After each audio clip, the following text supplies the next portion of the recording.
നബിതങ്ങൾ വരുമ്പോൾ ഇവിടെ വെള്ളത്തിന് വലിയ ക്ഷാമമാണ്, വെള്ളമില്ല. അപ്പൊ ഈ നാട്ടിൽ താമസിക്കുന്ന ജീവിക്കുന്ന ആളുകളൊക്കെ വന്നിട്ട് നബിയോട് പറഞ്ഞു, നബിയെ വെള്ളമില്ല, നബിയെ ഞങ്ങൾക്ക് വെള്ളമില്ല, അതുകൊണ്ട് വെള്ളം തരണം എന്ന് പറഞ്ഞു.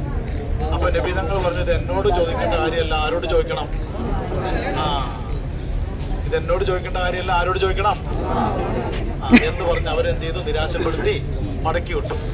അങ്ങനെയാണോ ചരിത്രം? അല്ല. പിന്നെ എങ്ങനെ ചരിത്രം? നബിതങ്ങളോട് വന്ന് പറഞ്ഞപ്പോ നബി എന്ത് ചെയ്തു?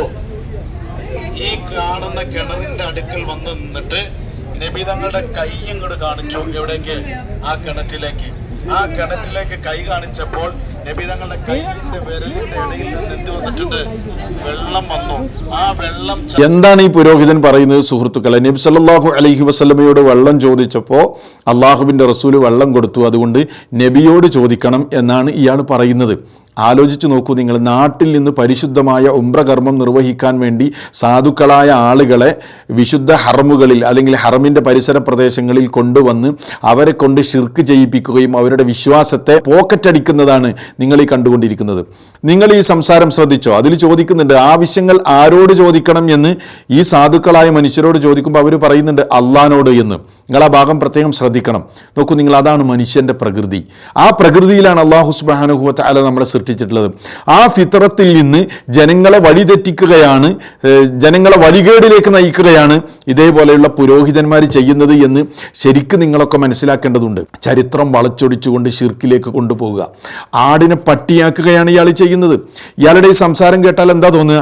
സഹാബിമാരൊക്കെ അവരുടെ ആവശ്യങ്ങൾ അള്ളാഹിൻ്റെ റസൂലിനോടാണ് ചോദിച്ചിരുന്നത്. അത് ചോദിക്കുമ്പോഴേക്ക് അള്ളാഹുവിൻ്റെ പ്രവാചകൻ സല്ലല്ലാഹു അലൈഹി വസല്ലമ അത് കൊടുക്കുകയായിരുന്നു. അതുകൊണ്ട് നമ്മളും നേരിട്ട് അള്ളാഹിനോട് ചോദിക്കാൻ പാടില്ല, നബിയോടൊപ്പം അതേപോലെ തന്നെ സ്വാലിഹീങ്ങളോടൊക്കെ ചോദിക്കണം എന്നാണ് ഈ പുരോഹിതൻ പറഞ്ഞു കൊണ്ടുവരുന്നത്. സ്വാഭാവികമല്ലേ? നിങ്ങൾ ആലോചിച്ച് നോക്ക്. ഇയാൾ ഈ പറഞ്ഞ ചരിത്രം ശരിയാണെന്ന് വാദത്തിന് സങ്കല്പിച്ചാൽ തന്നെ നബി സല്ലല്ലാഹു അലൈഹി വസല്ലമ അവരുടെ നേതാവല്ലേ? അവരുടെ ജീവിതത്തിൽ ഉണ്ടാകുന്ന പ്രശ്നങ്ങൾ സ്വാഭാവികമായും നബി സല്ലല്ലാഹു അലൈഹി വസല്ലമയോട് അവർ പങ്കുവെക്കും, പറയും അല്ലേ? അങ്ങനെ പറയുമ്പോൾ അല്ലാഹു സുബ്ഹാനഹു വ തആല ആ പ്രവാചകനിലൂടെ പല അത്ഭുത സംഭവങ്ങൾ മുഅ്ജിസത്തുകളും പ്രകടിപ്പിക്കും. എന്നാൽ അള്ളാഹുവിൻ്റെ റസൂൽ സല്ലല്ലാഹു അലൈഹി വസല്ലമ വഫാത്തായതിനു ശേഷം ഏതെങ്കിലും ഒരു സ്വഹാബി നബിയോട് വെള്ളം ചോദിച്ചിട്ടുണ്ടോ? നബിയോട് മഴ തേടിയിട്ടുണ്ടോ? ഇല്ലല്ലോ. അള്ളാഹുവിൻ്റെ റസൂൽ ജീവിച്ചിരിക്കുന്ന കാലത്ത്, പല പ്രവാചകന്മാരും ജീവിച്ചിരിക്കുന്ന കാലത്ത് അവരുടെ അനുയായികൾ പല കാര്യങ്ങളും പ്രവാചകന്മാരോട് പറഞ്ഞിട്ടുണ്ട്. അത്തരം ഒരു സംഭവത്തെ വളച്ചൊടിച്ച് ജനങ്ങളുടെ ഈമാനിനെ തകർക്കുന്നതാണ് നമ്മളിവിടെ കാണുന്നത്. അതുകൊണ്ട് ജാഗ്രത പുലർത്തുക. ഏറ്റവും മിനിമം ഇങ്ങനെയുള്ള വഴിതെറ്റിക്കുന്ന പുരോഹിതന്മാരെ ഉംറ കർമ്മമൊന്നും നിർവഹിക്കാൻ വേണ്ടി ചൂസ് ചെയ്യാതിരിക്കുക എന്നുള്ളതാണ് ഏറ്റവും മിനിമം നമുക്ക് ചെയ്യാനുള്ളത്. അതുകൊണ്ട് ജാഗ്രത പുലർത്തണമെന്ന് എല്ലാവരോടും വളരെ വിനീതമായി ഓർമ്മപ്പെടുത്തുകയാണ്.